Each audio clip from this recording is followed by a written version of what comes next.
he video hian Zothana'n chap char kut sang ni le som ni panga ni nia azai kan en hawanga kan ri khau don ani he ke pok vakal ve a yar la muala ami puyan tam khop maya turu takani be ti dan taka turu takani ti chuanin lamol ge ta alu le chu ringot po rei takani chuti khop chonin chap char kut te zofaten kan hluta anuam khop maya chu tiang khopa mi pui pun khom tamna huna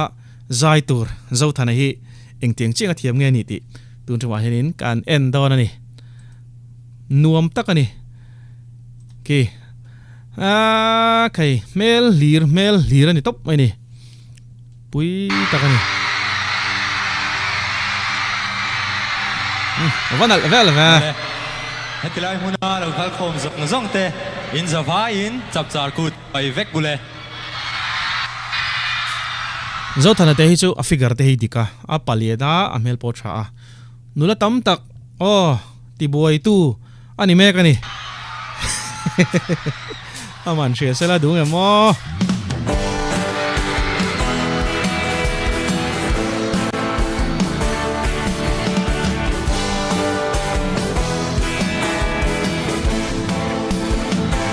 mel vel ri ka chu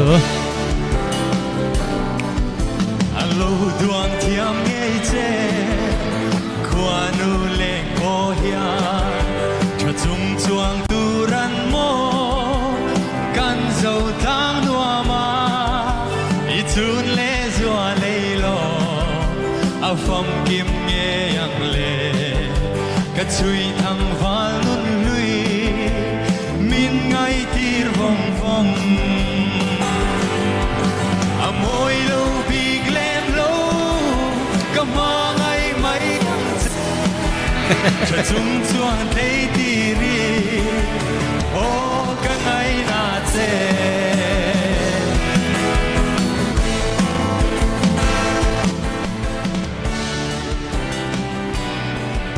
ka ring thei lo ke zong nom dan tur khimo a zai me ka tan khen ni kan ti chu air ground solian ania mi puyan khat fekani ti chonin achung sa te asir gallery te poson la omatin pona po an tei hoi hoya heti khop phianin chapsar ku thi kan lo ngai lua alom ka ti dei ni chu tiang kara perform chu nom karing Zothana'n a zai om takani a zai thiam ka tia Zothana'n han zai chhe te mo ang chi hi a nei mang tlat lo ni a zai ka ngai thla to chen a hian alo palu tuk lovin ka thia ma ba ka eng khop mai ha po vatra future po brighting ka thia van chung la zong zong nam khu zo tur hi an nom thei long e an piang to long e I sei sia reng reng ya leng tin na lem ber mai a moi lo big lem lo so ya mai mai ang che cha chung chuang te ti ri o ka ai na che cha chung chuang te ti ri o ka ai na che in ring repang o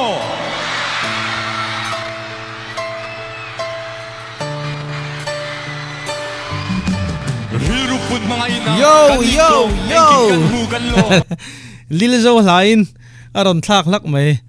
aba puye mo hanti leang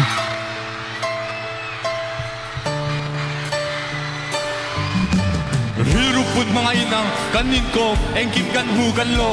at lakalaw avanga kadto mga inavanga at sung tekiang akatlo katsua dorabiang akalpuy turak katso katse over de opinlaw en ani alo ngoi te Zothana'n hi rep lampo hi ami sa tho hi kan tileng Lilzo khan engti kumnge kha sang ni le som pariat vela mun ni le lamola chapchar ku ta mi puya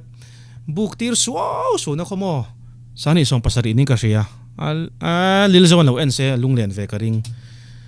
leng ani mo Hirupun mga inang kanin ko engkim kan hu kan lo at lakalaw avanga kadto mga inavanga at sumtekia nga kadto katsua dorabia nga kalpuy tura katso katse over de opinlaw en ani alo pinduna inaken at tuy ka mangral chin po at tan kapen engkimitan katsan katan itsan kanne chia tiam na mga inapar kan tagan ne torchel na leng lumaleng emay seng ril ruka seng koya chuan ta sei mo leng lumaleng emay seng ril ruka seng koya chuan ta sei mo soy lo kila kanin ton dana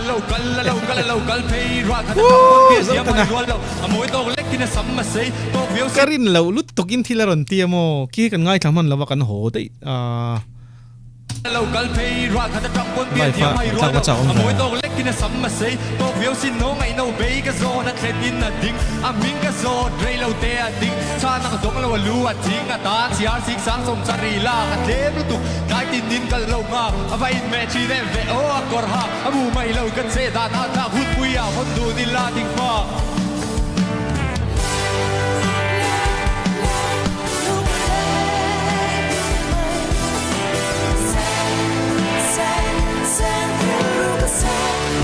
chuan ta sei mo leng lumaleng emay seng ril ruka seng koya chuan ta sei mo pastor ma atiam ka te ti dut pui ka banza ka duan di dia sian lo ko ka shelo dai ka chu billo bia ham hai wa in ka chelo ke bon ti in bura hatran soiro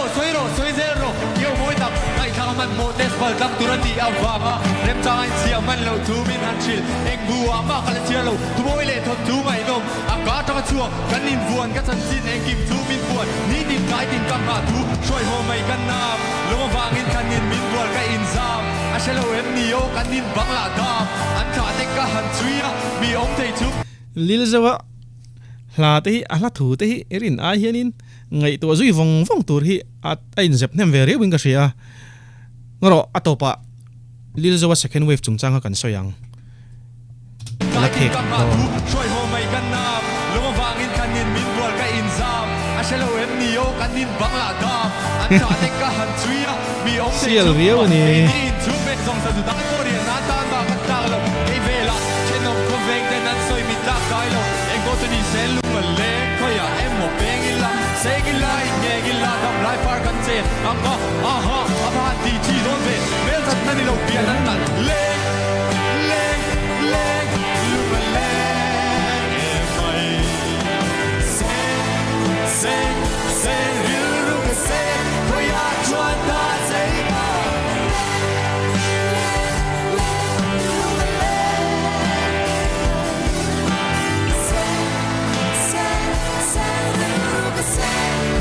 chuan ta sei mo puilu to vai adeo iriem oh nó top na nghe